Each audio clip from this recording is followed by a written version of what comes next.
ስሜ ብርቱካን እባላለሁ። ተወልጄ ያደኩት ስናን ወረዳ ነው። ከእናትና ከአባቴ የመጀመሪያ ልጅ እኔ ነኝ። እኔን እንደወለዱ ነው አጋጣሚ አባቴም ወደ መንትን ያለ የተሰደደው። እናቴ በህይወት ያረፈችው በወሊድ ምክንያት ነው።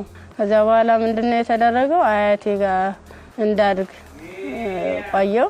ከአያቴ ጋር እየኖርኩ ያለ 8 አመት ሲሞላኝ ትንሽ እሷንም ይቸግራታል። እባካችሁ ልጅትን ለሰው ልስጥ እና ፈልጉልኝ ምናምን ትላቸዋለች እሷ ማለት ነው አያቴ አሉ። በ8 አመት ያስወጥተው ወሰዱኝ። ከዛ እሱ የሁለት ልጆች አባት ነው፣ አንድ ሴትና አንድ ወንድ እና እነሱን እያሳደኩኝ ልብስ የምሳጠብ የልጆችን ማለት ነው ካልሲ አጥባለሁ፣ ወጥ እንድሰራ ሙያ እንድለማመድ እነሱ እያበረታታችኝ ሴትዮዋ ኢቭን በዓላት ራሱ ሲኖር ማንኛውንም ነገር ሲኖር ለልጆቹ ልብስ ሰርፕራይዝ ይገዛላቸዋል ወደ አመት ምናምን ሲመጣ። እኔ ደግሞ ሴትዮዋ ከምትለብሰው ልብስ ተቀድና ጣጣጣፋ ጥንጥዬ ነበር እንትን ብላ በመኪና እንኳን አይሰፋም እቤት ነበር በመርፌ ተሰፋው ነበር። እሱን ለብሼ ሄዳለሁ። ጫማም የተወርቁ የወደቀውን ልጆች ተጠቅሞ የጨረሱትን እሱን ሰወትት ምንስል የባለም እንደዛው እየተማርኩኝ እያለ የሆነ ደረጃ ተሸላሚ ሆንኩኝ። እስከ 8 ደረስኩ። ከ8ኛ ክፍል በኋላ የሆነ ስራ ምቢት ልብስ የሆነ እየጎረመስኩ ስመጣ ስራው እያያዘኝ ትምህርቱም እያያዘኝ እየከበደ ሲመጣ ስራዬን ለዲቱ ሙሉ ሰዓት አንተደላለሁ አልተኛም ነበር። 24 ሰዓት ነበር።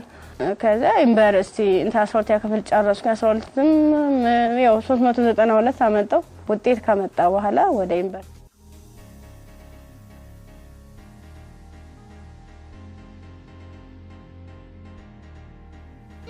ዲፓርትመንት መረጥ በፋርማሲ ግስገባ በቃ እነሱ ራሱን ማበረታታት ጀመሩ። አይዞሽ ኢቭን ደፍተር እስክሪብቶም የሃንዳውትም ሙሉ ነገሩን እየሸፈኑልኝ ነበር እነሱ ነበሩ ቢሮ ላይ ማለት ነው። አሪፍ ውጤት ነበረኝ። ከዛ መጨረሻ ላይ ልክ 1 አመት ተማር፣ 2ኛ አመትም ተማር።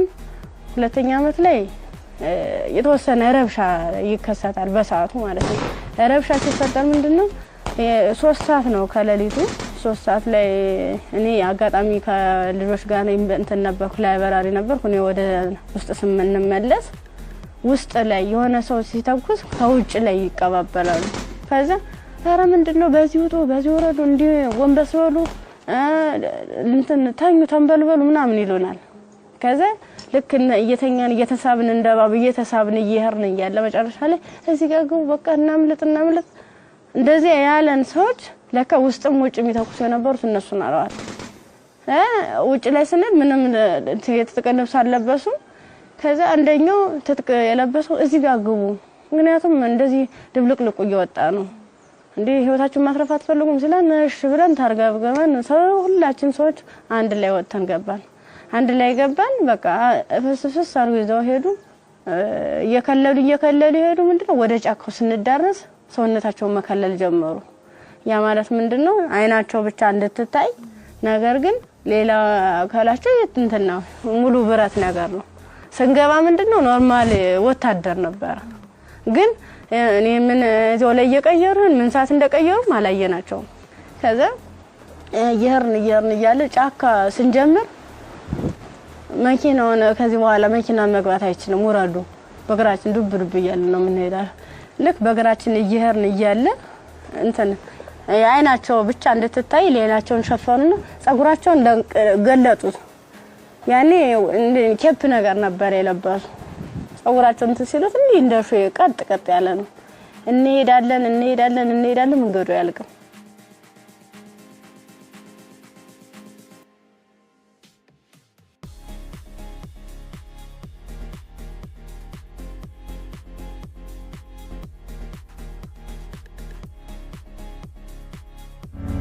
መረሳ አይቀርም። ስንደርስ ምንም ነገር የለም፣ ቤት የለም፣ ምን የለም። በቃ የሆነ ሜዳ ነገር አለ ትክክለኛ እንትን ማለት ነው አረንጓዴ ነገር አለ።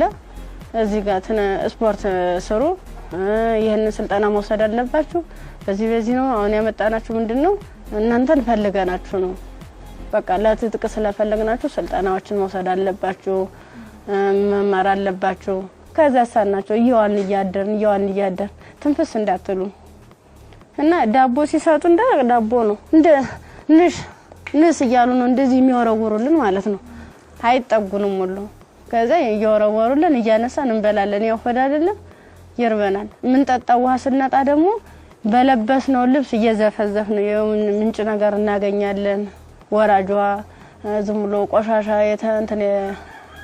የተገደበ ነገር እናገኛለን እሱን ልብሳችንን እንዘፈዝፍና እንዲ ለመጥለቅም ስለሚቀፍ ልብሳችንን ዘፈዝፍና ልብሳችን እየጫመቅን ነበር እንደዚህ ያንጠፈጠፍን ነበር ልብሳችን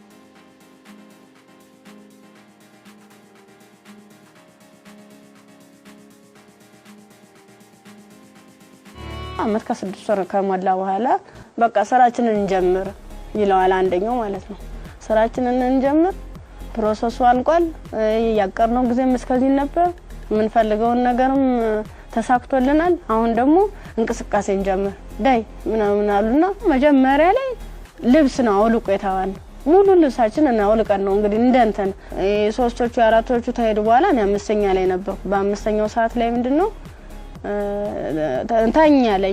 ታኛው ከተኛው በኋላ እየተካኩ ነበር ሲደፍሩ የነበሩ ማለት ነው ከዛ እየተካኩ እየደፈሩ ካደረጉ በኋላ ከደፈሩ በኋላ ምንድነው እንትን ራሴን ስስት አይ እንደዚያ ከሆነማ በዚህ ነው ስሜታችን የሚኖርልና እንደዚህ ያደርጋ ይሆነ እንደ 6 አይነት ነገር እንደ 6 ይሆናል እንደ ፌሮ እንዲ ነው ቀጥታ እንደዚህ ሲወጉ የነበረ ማለት ነው ጥቅጥቅ ካደረጉት በኋላ ስዳስ ሰው ራሱ ቁስሉ ይታወቀኝ ነበር ዘንዲታኝቼ ወዲ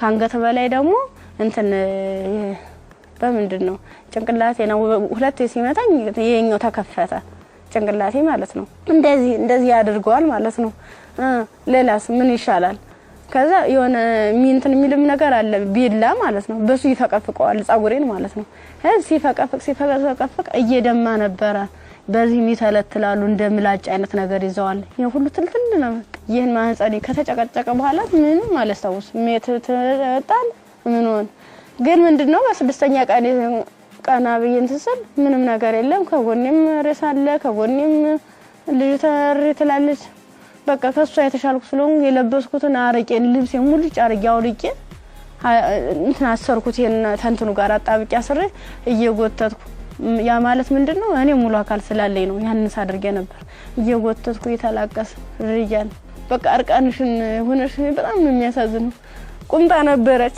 ቁምጣዬን ደግሞ ያላስለብሰኝ ያለ ቁስሉ ማለት ነው እንዲ ክፍቱን አርጌ ልብሴን ግን ሙሉ ቃኔ ለሷ ለበስኳት የለበስኳት አንድ ቀሚስ ነበርና ቁምጣ ከስር ለብሼ ነበር የለበስኳት ልብስ በቁምጣዬ ማሰር አልቻልኩም አውልቄ ሁሉ ሞክሬያለሁ ሙሉ ደም ማለት ነው ከዛ በሷ አሰርኩና የወተትኩ ሰል ገሩ ይመጣሉ በሰዓቱ ማለት ነው ከዛ እንዲታ ያንዘላዘሉ እንትን ብላ እንደዚህ ተሸክሞ ያንዘላዘሉ ይዘዋት ይሄዳሉ ሀይዟ ሲሄዱ እኔ አልሰማማ እንትን አለልም በቃ እንዳንችንስ አንችልስ ገላጌ ተገኘ ብላኝ እኔ እንጂ ይብለኝ ደህል እንዴ በቃ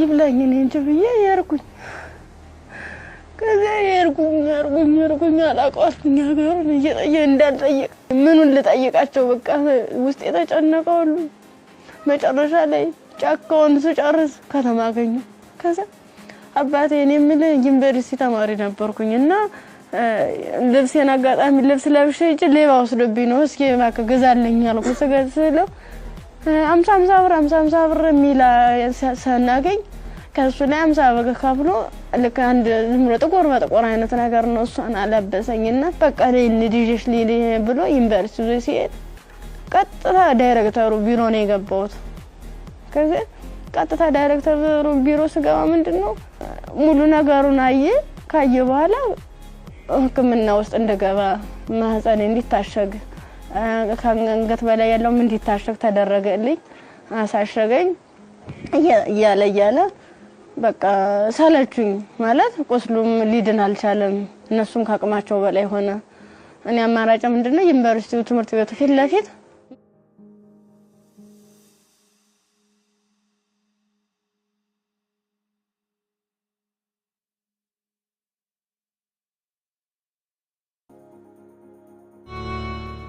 እንደ ኢንፌክሽን ፈጥሯል መሰለኝ ብዙ ቀን ስለቆየው 6 ቀን ማለት ቀላል አይደለም ያን እየቆራረጡ ያወጡ ያስተካከሉ ያጣሙም ሲሉ መጨረሻ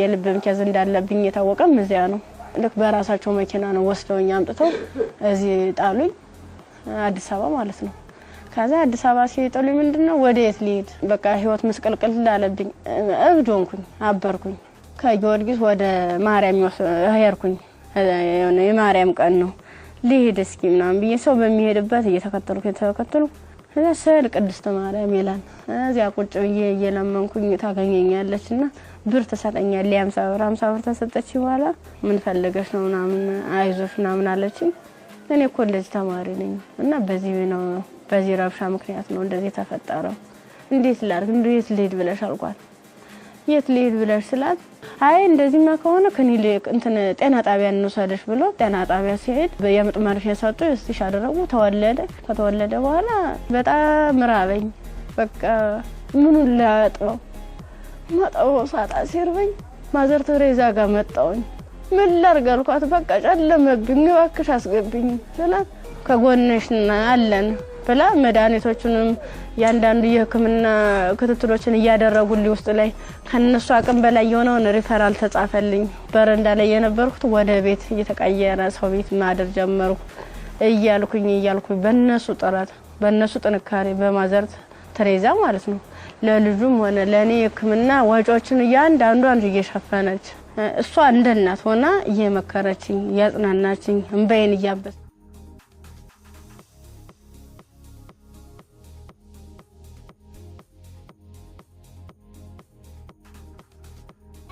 አሁን ላይ በጣም ከባድ ነው ልጁም ከፍ ያለ ሲሄድ ጡት በማጥዋት በሚችልበት ሰዓት እየደከመኝ ያመመኝ ትንፋሽ ማጣረ በቃ ድክም ይለኛል መንቀሳቀስ አልችልም ያን ያክል ማለት ነው ብዙ መድኃኒቶች ነው ወስደው የሚዋጥ መድኃኒት አለ መርፌ አለ እና እነሱን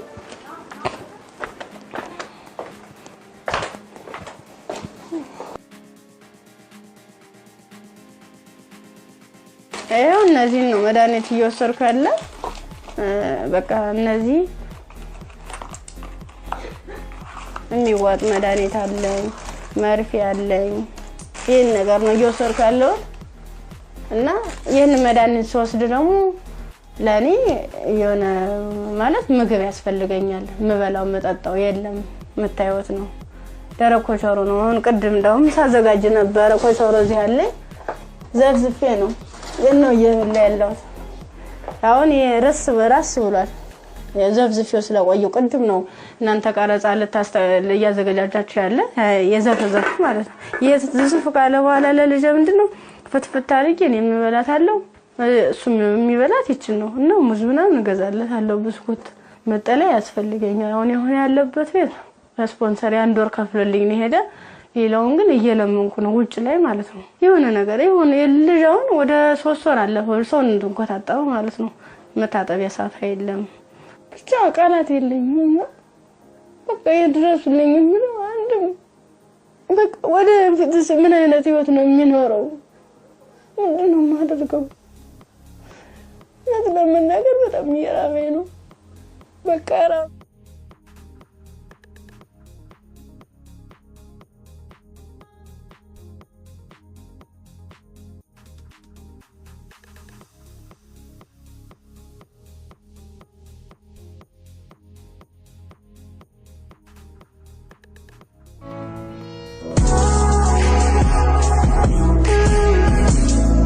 HOH ሞተር ዘይት ለአፍሪካ መልክዓ ምድር እጅግ ተስማሚ በሆነ በጀርመን ቴክኖሎጂ በከፍተኛ ጥራት የተመረቱ HOH ሞተር ዘይት HOH ግሪስ HOH ኢንዱስትሪያል ዘይቶች የአቅርቦት እጥረት አይታሰብም ኦቪድ ሪል ስቴት ልማትን ራዕዩ አድርጎ እጅግ ግዙፍ በሆነ ቦታ ላይ 60,000 መኖሪያ ቤቶች የሚገነቡበት ስማርት ከተማ ለቤት ፈላጊዎች ለማስረከብ 24/7 ሌት ተቀን በመስራት ላይ ይገኛል። ራዕያችን ልማት ነው።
ኤዲሰን የኤሌክትሪክ ዕቃዎች፣ ኤዲሰን አምፖሎች፣ ማከፋፈያዎች፣ ብሬከሮች፣ ሽቦዎች፣ ኤዲሰን ስታቢላይዘሮችን ከተለያዩ የኤሌክትሪክ መደብሮች ያገኟቸዋል። ኤዲሰን ታላቅ ስም። የብርቱካንን ታሪክ ነበር አይተን የተመለስነው። ከዚህ ቀደም ብዙ አይነት እንደዚህ አይነት ታሪኮች ተሰርተዋል። ግን ይሄ እውነት ከኢትዮጵያዊነት የወጣ ፍጹም ኢትዮጵያ ውስጥ ይሄ ነገር ሲያጋጥማል ወይ ብለን እንድናስብ ራሳችንን እንድንጠይቅ የት ነው ያለነው የቱ ጋር ደርሰናል ብለን ያየንበትም ታሪክ ነው።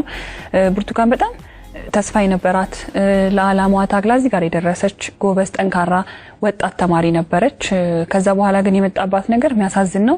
የመጣባትን ነገር መቋቋም ባልቻለችበት ሁኔታ ላይ ደግሞ ተጨማሪ ነገር ወደ ህይወቷ መጣ። ያም ልጇ ነውና ለልጇ ብርቱካን ምን ብላ ይሆን ታሪኳን የምትነግረው ብዬ ሳስብ ነበር። በጣም የሚያስጨንቅና የሚረብሽም ጭምር ነው።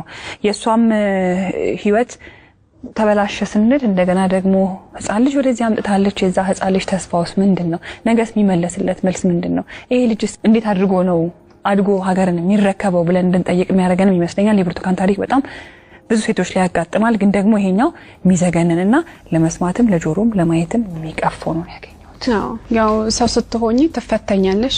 አንዳንዴ የፈተናም አይነት አለው እንዴት ያለሽ በቃ በርግጥ ላያስችል አይሰጥም ይባላል። ግን ደግሞ አንዳንዴ ከመቻል በላይ የሚሆኑ ፈተናዎች አሉና እንደ ኢትዮጵያ እንደ ሀገር ደግሞ ስታስቡ እንደዚህ አይነት ሁኔታ የሚደረግበት ማህበረሰብ ውስጥ ነው እንደ ያለ ነው።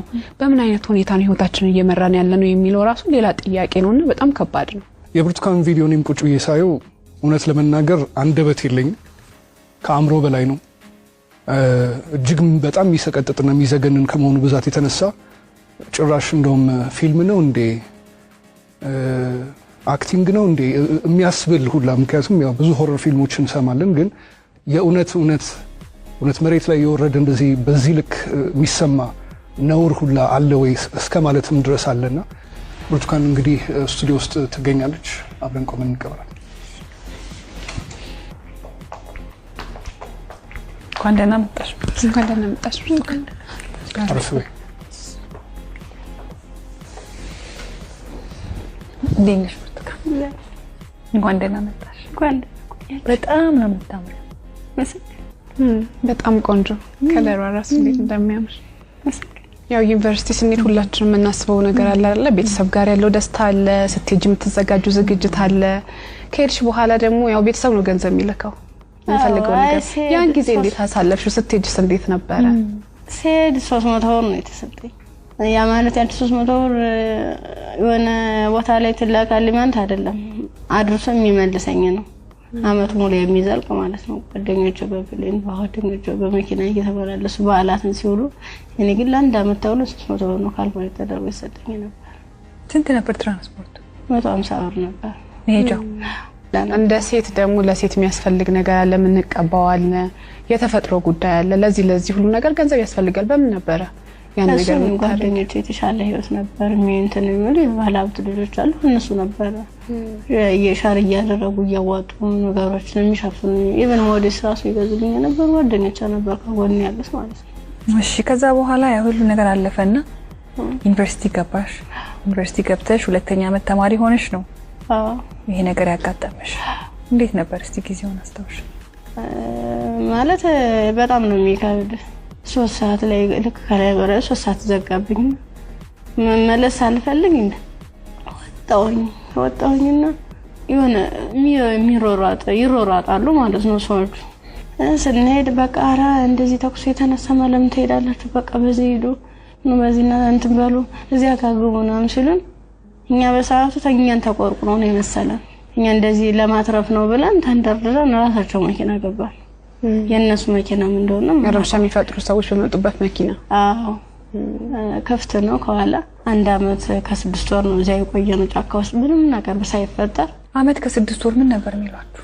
ትጥቅ ነው ልንቀየራችሁ ነው ትታጠቃላችሁ አለበለዚያ ያሰብነው አለ እሱ እንሰራለን አብረን ምን ይሆናል እያሉ።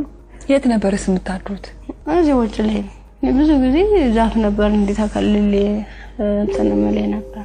እዛ በመጥቶኑበት ጊዜ በተለይ ለሴቶች አስቸጋሪ ሁኔታ የንጽህና መጠበቂያ ማግኘት ነው። ያንንስ እንዴት ነበር የምታሳልፉት? የምን ንጽህና መጠበቂያ ነው በቃ ዝም ብለን ስናክ ነበር ምንለው። ከ1 አመት ከ6 ወር በኋላ ምንድነው የተፈጠረው? መጨረሻችን ላይ ሰልፍ አሳለፉን። እርቃናችንን አውልቀው ልብሳችንን ካወለቁ በኋላ ሰልፍ አስያዙ። እኔ አጋጣሚ ከአምስተኛ አካባቢ ላይ ነበርኩኝ። ግንኙነት ከተደረገ በኋላ እንዴ ሲጨቀጭቁ ራሱ በፌሮ ሲወጉ አላስታውስም። ደንዝዟል ሰውነት። ምን ያህል ሰው እንደተደረገ ምን እንደተደረገ አላውቅም። በ6ኛ ቀን ስነቃ እንደ ማበላ ነው የሚፈሰው። እሷ ደግሞ አንድ አካል ስለጎደላት ምንድነው አማራጭ የለበስኩትን ልብስ አውልቄ ለሷ ነገሮቿን አስሬ ነው ቅፋ እየወተትኩ ጀመር ጀመርኩ። እንዳላዝላት አልችላትም። ከዛ አብረን ነው ምን ሄደው አንጀን እኮ ትችላለህ ስትለኝ እንዲሁ ነው ሁለት አካለ ስንኩል ማን ይቀበለናል አልኳት። ምክንያቱም ማንም ቢሆን እንደዚህ ደም እየፈሰሰ እንደዚህ ምድሩ ሁሉ ጨልሞብኝ ነገ ወደ የተሻለ ህይወት አገኛለሁ ብዬ ነገ ወደ ጥሩ ቦታ ደርሳለሁ ብዬ አሰብኩት ልጅ በቃ መጨረሻው እንደዚህ ሲያመር እንደዚህ ሲሆን በጣም ካፋኝ። በቃ ለሁሉም ማለት ነገ ወደ ስደት ነው የምሆነው። ምንድነው ማድረግስ የምችለው? በምን አይነት መልኩ ነው ህይወቴንስ መጠገን የምችለው? አይዞሽ የምለኝስ ማንኛው ሰው ነው?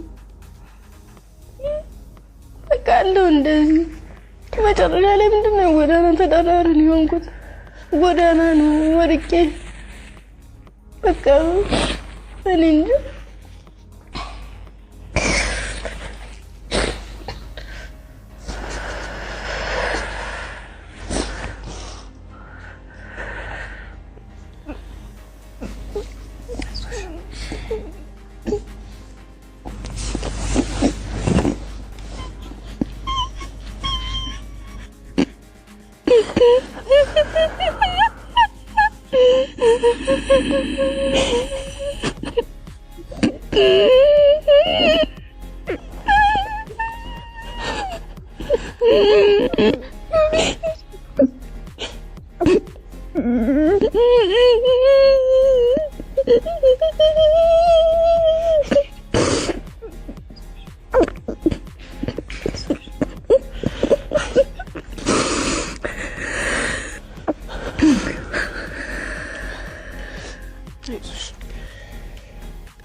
አንዳንድ ታሪኮች ለመስማትም በጣም እጅግ በጣም ይከብዳሉ። እኛ ጋር ይሆናሉ ይፈጠራሉ ብለን እንጠብቃቸው አይደሉም። ሴት ሆኖ ለመስማት ይከብዳል፣ ሰውም ሆኖ ለመስማት እንደዚህ አይነት ታሪክ ይከብዳል። ያው ከመሞት መኖር ይሻላል ይባል የለ። እግዚአብሔር አንቺን በዚህ ፈተና ውስጥ አሳልፎ ዛሬ ላይ ሲያደርስሽ ምክንያት የለውም ማለት አንችልም። በፈጣሪ ስራ ማንገባም፣ ግን በጣም ጠንካራ ነሽ። እኔ በዚህ ሁሉ ችግር ውስጥ ያየሁት ያንቺን የመንፈስ ጥንካሬ ነው። አሁን ላይ ልጅ አለሽ። ልጅሽን ስታዩ ምን ይሰማሻል?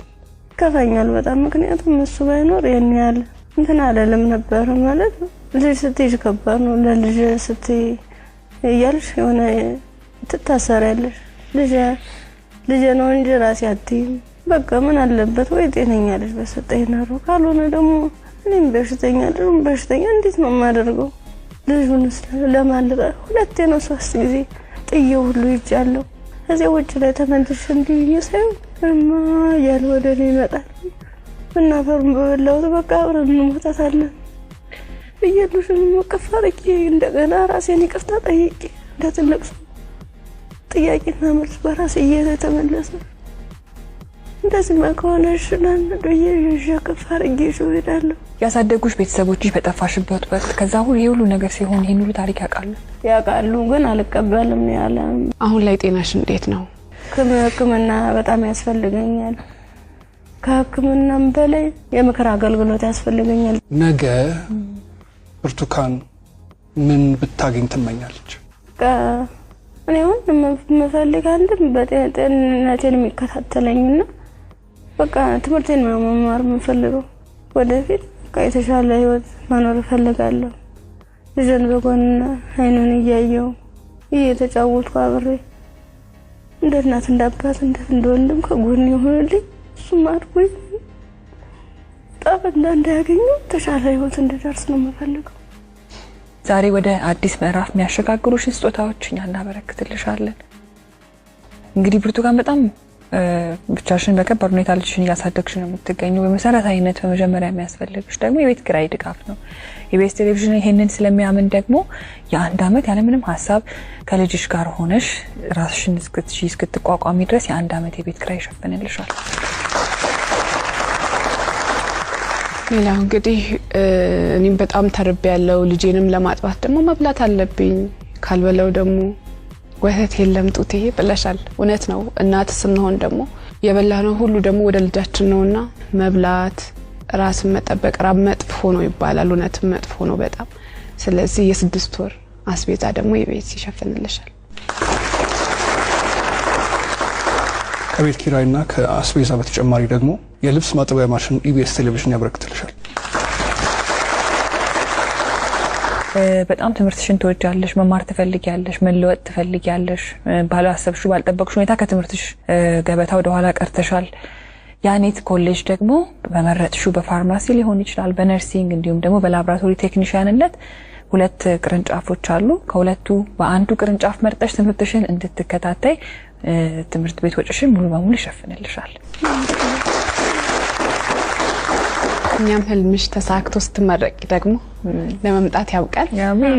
አሜን። ሌላው ደግሞ የሰው ልጅ ሁሉ ነገር ለማድረግ ጤናው ነው ቅድሚያው ነገርና ብርቱካን የልብ ኬዝም አለባት፣ እንዲሁም ልጇም እንደዚሁ ሕክምና ያስፈልገዋል። ከምንም ነገር በላይ ደግሞ የሳይኮሎጂ ባለሙያዎች እንደዚሁ የሚያዩ ይኖራሉና የሕክምና ድጋፍ ያስፈልጋታል በተለያየ አይነት መንገድ። የልብም እንደዚሁ የሳይኮሎጂም የልጇም ጤናም ጭምር ማለት ነውና በዚህ ላይ ደግሞ ድጋፋችሁን እንድታደርጉ እንላለንኛ። እንዲሁም ደግሞ ሀገር ውስጥም ከሀገር ውጭም ያላችሁ መልካም ደጋግ ኢትዮጵያውያን ይሄን ፕሮግራም የምትከታተሉ እንግዲህ መቼም ዝም እንደማትሉ ፍጹም እምነታችን ነው። ከብርቱካን ጎን ነን የምትሉ በዚህ አድራሻዋ ልታገኟት ትችላላችሁ። በቃ ሙሉ ነገር ላደረጋችሁልኝ ገዛ ላደረጋችሁልኝ ሁሉ ነገር ተበበ ከልብ አመሰግናለሁ።